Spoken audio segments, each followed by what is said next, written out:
ಕೂಡ ಈ ದೇಶದ ವೃದ್ಧರ ಬಗ್ಗೆ ಕಾಳಜಿ ವಹಿಸಿ, ಅವರ ಆರೋಗ್ಯದ ಬಗ್ಗೆ ಕಾಳಜಿ ವಹಿಸಿ, ಅವರ ಬದುಕಿನ ಬಗ್ಗೆ ಇವತ್ತು ಇಂಥ ಒಂದು ಬಡಾವಣೆಯನ್ನು ಮಾಡುವಂಥ ಕೆಲಸವನ್ನು ಮಾಡ್ತಾರೆ.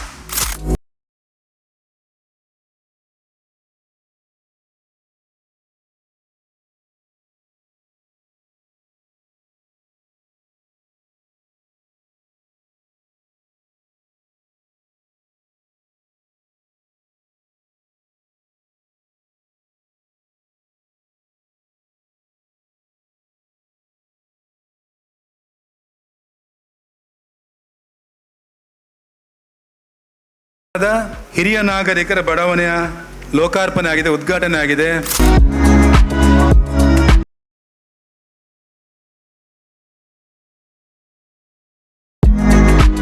ಮನೆಯನ್ನ ಕಟ್ಟಿಕೊಡುವ ಮುಖಾಂತರ, ಅದರಲ್ಲಿ ಅವರು ವಾಸ ಮಾಡುವ ಮುಖಾಂತರ ಎಲ್ಲ ರೀತಿಯ ವ್ಯವಸ್ಥೆ, ಅದು ಮೆಡಿಕಲ್ ವ್ಯವಸ್ಥೆ ಇರಬಹುದು, ಊಟದ ವ್ಯವಸ್ಥೆ ಇರಬಹುದು, ಆ ಪ್ರಕೃತಿಯ ಮಡಿಲಲ್ಲಿ ಉತ್ತಮವಾದ ಯೋಗ, ಪ್ರಾಣಾಯಾಮ, ಸತ್ಸಂಗ, ಭಜನೆ ಎಲ್ಲವನ್ನ ಮಾಡುವ ಮುಖಾಂತರ ತಮ್ಮ ವೃದ್ಧಾಪ್ಯವನ್ನು ಅತ್ಯಂತ ಸುಂದರವಾಗಿ ಕಳೆಯುವಂಥ ಒಂದು ಸುಖಕರವಾದ ವಾತಾವರಣವನ್ನು ಮಾಡಿಕೊಟ್ಟಿದ್ದೀರಿ ಗೋಪಾಲಣ್ಣ. ನಿಮಗೆ ಆ ಭಗವಂತ ಇನ್ನಷ್ಟು ಶಕ್ತಿಯನ್ನು ಕೊಡಲಿ ಅಂತ ಪ್ರಾರ್ಥನೆ ಮಾಡ್ತೇನೆ.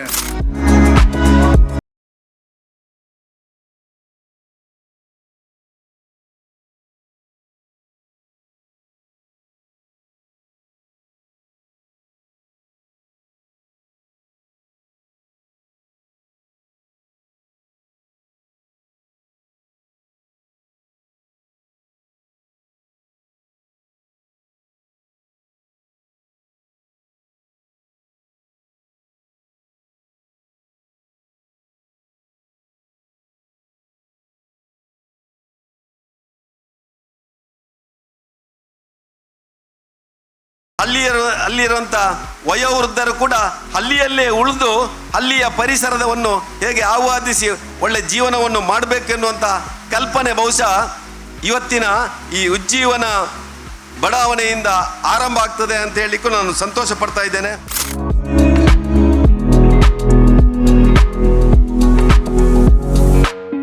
ದೊಡ್ಡವರೊಟ್ಟಿಗೆ ಮಾತಾಡೋದಿಲ್ಲ, ಅವ್ರ ಮಕ್ಕಳೊಟ್ಟಿಗೆ ಸೇರಿಕೊಂಡು ಮಾತಾಡ್ತಾರೆ. ನಾವು ದೊಡ್ಡವರು ಎಲ್ಲಿ ಕೂತಿದ್ದೇವ ಅವರನ್ನು ಬಿಟ್ಟು ಸಣ್ಣ ಮಕ್ಕಳಿದ್ದಲ್ಲಿ ಹೋಗ್ತಾರೆ.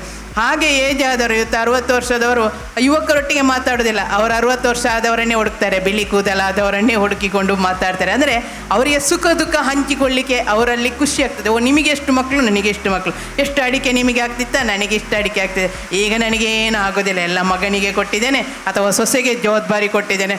ಅಷ್ಟು ಹೇಳುವಾಗ ಅವರು ಹೇಳ್ತಾರೆ, ನಾನು ಕೂಡ ಹಾಗೆ ಮಾಡಿದ್ದೇನೆ. ಇಬ್ಬರಿಗೂ ಒಂದು ರೀತಿಯ ಆತ್ಮೀಯತೆ ಮತ್ತು ಒಂದು ಖುಷಿ, ನಾನಿಷ್ಟು ಸಾಧನೆ ಮಾಡಿದ್ದೇನೆ, ಮಾಡಿದ್ದನ್ನು ಇನ್ನೊಬ್ಬನಿಗೆ ನಾನು ವಹಿಸಿಕೊಟ್ಟಿದ್ದೇನೆ, ನನ್ನ ಜವಾಬ್ದಾರಿಯಲ್ಲಿ ಮುಗ್ದಿದೆ ಎನ್ನುವ ಒಂದು ನಿರಾಳ ಭಾವದಿಂದ ಅವರು ಮಾತಾಡಿಕೊಳ್ಳ.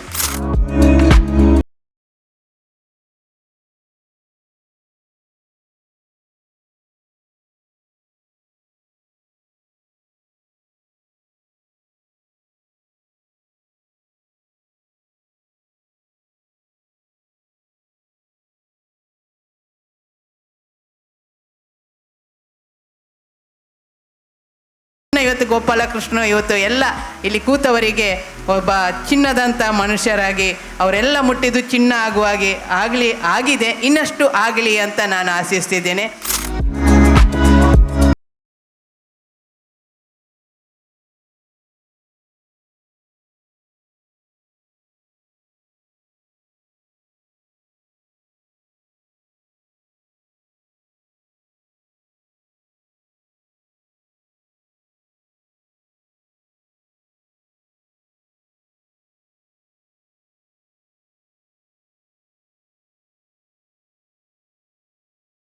ನಮ್ಮ ಈ ಬಡಾವಣೆಯ ಒಂದು ಧ್ಯೇಯವಾಕ್ಯ ಏನಿದೆ, ಪ್ರೀತಿ, ಗೌರವ ಮತ್ತು ಭದ್ರತೆಗಾಗಿ ಅಂತ ಹೇಳಿ. ಬಹುಶಃ ಹಿರಿಯ ನಾಗರಿಕರಿಗೆ ಅಥವಾ ಯಾರಿಗೇ ಆದರೂ ಕೂಡ ಜೀವನದಲ್ಲಿ, ಹಿರಿಯ ನಾಗರಿಕೆ ಅಂತೇಳಿ ಅಲ್ಲ, ಯಾರಿಗೇ ಆದರೂ ಕೂಡ ಜೀವನದಲ್ಲಿ ಪ್ರೀತಿ, ಗೌರವ, ಭದ್ರತೆ ಅಂತ ಹೇಳುವುದು ಇಲ್ಲ ಅಂತಾದರೆ ಆ ಜೀವನ ಅದು ಉತ್ಕೃಷ್ಟವಾಗಿರಲಿಕ್ಕೆ ಸಾಧ್ಯ ಇಲ್ಲ ಅಂತ ನಮ್ಮ ಅನಿಸಿಕೆ ಆಗಿದೆ.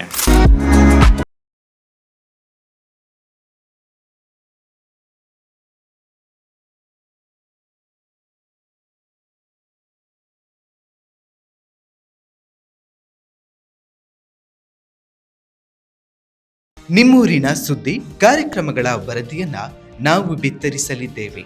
ಈ ಕೆಳಗಿನ ನಂಬರನ್ನು ಸಂಪರ್ಕಿಸಿ.